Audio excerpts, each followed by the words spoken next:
It is time.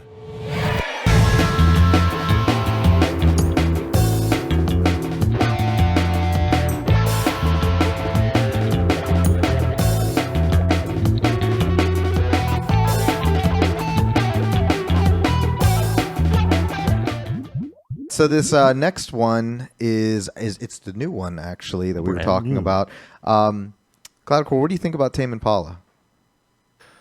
Dope. They're super dope.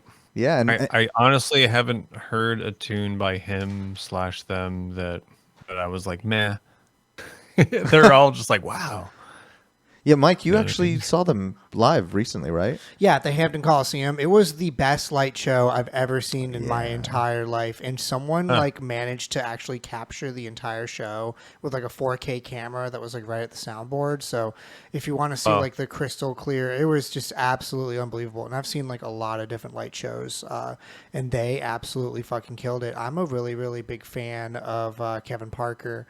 And actually when writing songs for this album that we're going to listen to in 2018 in Los Angeles, Kevin Parker had to flee the house that he was writing in Malibu because of the widespread wildfires. He escaped with only his laptop, a hard drive, and his 1960s vintage Hofner bass. The remainder of his equipment at the house was destroyed. So I know like one of my favorite bands, Ozric Tentacles, had that happen with them in Colorado. There was those Colorado fires and they lost their entire studio and all of the backups and like everything, you know what I mean, was all in there. I didn't know that. Yeah, so it was a tough time for that camp. But this is actually one of my favorite songs off of this album. Are you familiar with this album? That's the newer one, The Slow Rush. Have you had a chance to check it out yet, Cloudchord? Little bits, yeah, not entirely, but All right, well, bits and bobs, as they say. yeah, this one's a good one. So we're going to be listening to Tame Impala with their 2020 release, Borderline. This song is really, really good. Oh, damn.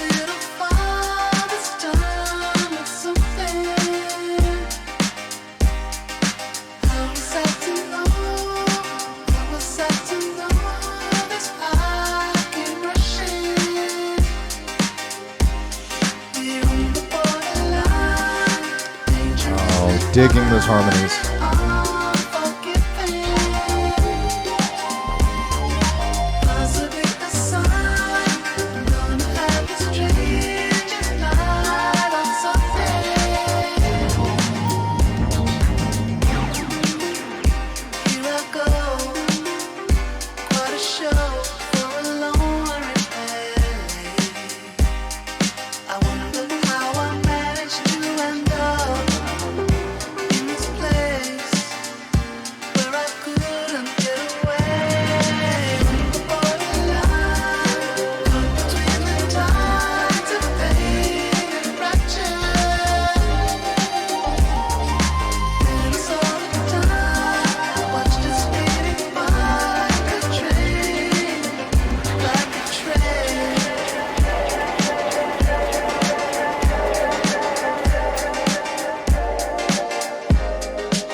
That crazy solid bass that he just introduced there was really, really, really choice. I really liked when that came in. That was awesome. It kind of reminds me of like if you took like Phoenix and Mojo and put them together.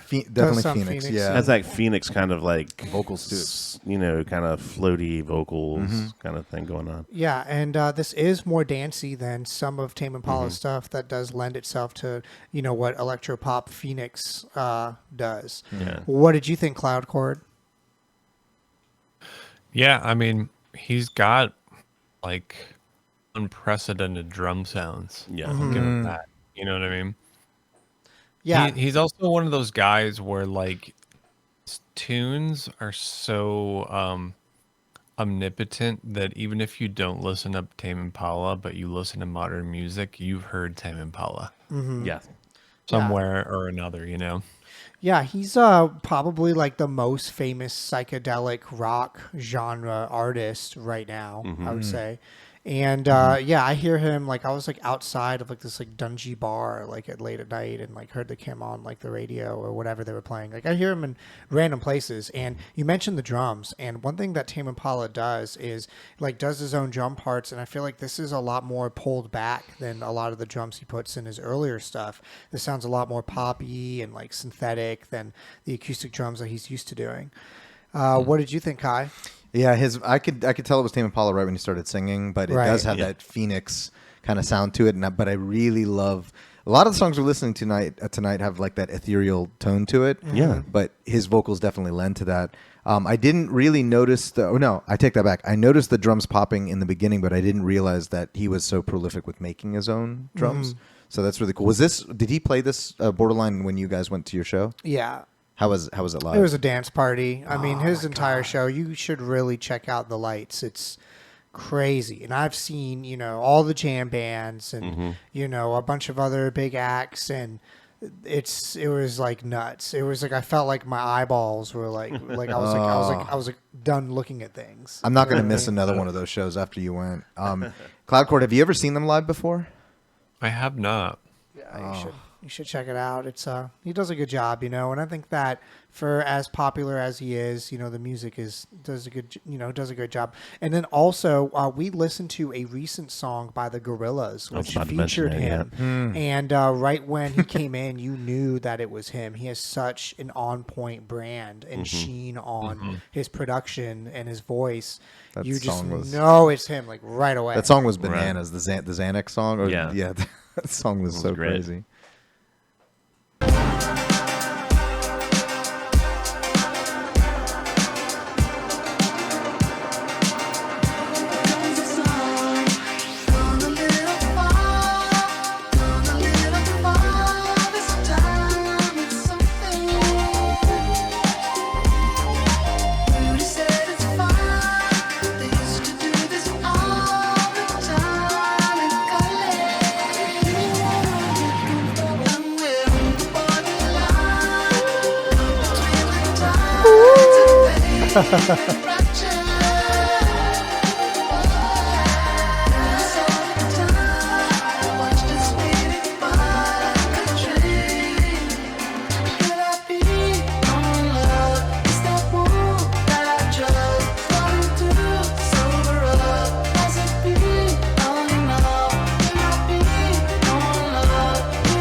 So many layers.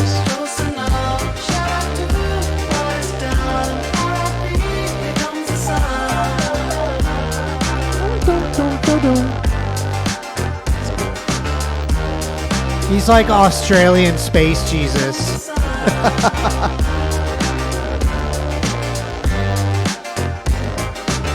That saw bass is crazy crucial. Yeah, he really sounds like John Lennon in space. John Lennon in space. I like how he incorporates kind of almost some vaporwave and future funk kind of sounds to the background ethereal keyboards and vocals that he's doing. It kind of has that.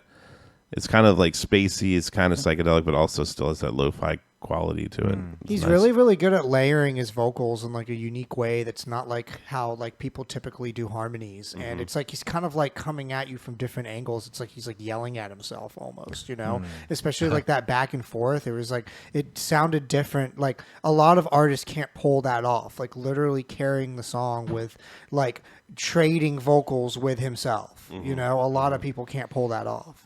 So Right. it was cool. Do you have singers live that helped him, or does he like looping his voice? Or Oh, something? it's like all him. Like when you see him live, it's like a backing band that you don't really pay attention to. It's just him like prancing around the stage and singing, essentially. Nice. Yeah, but he, the light show is like absolutely mind blowing, and it's really psychedelic too. Like they have this beginning cinematic thing where it's like this like lady like telling you to take Rushium, which is like this imaginary drug, and she's like, you may feel the effects and for, you know what I mean? Like it was like that, which was a really really treat, and it was at the Hampton Coliseum. Have you ever been there before, Cloudchord? I've not been to the Hampton Coliseum, no. Oh God, you should check it out. I think Fish is supposed to come there before New Year's, and if you go, you should go see that show and come say hi to me. I'll buy you $1. Sounds good. Hi, this is Mike with Galaxy Jams Reacts. We hope that you enjoyed that React video. Be sure to check out the links below of when we're going to be live streaming our next show and also how to watch full episodes. Please hit that subscribe button. Every single one helps.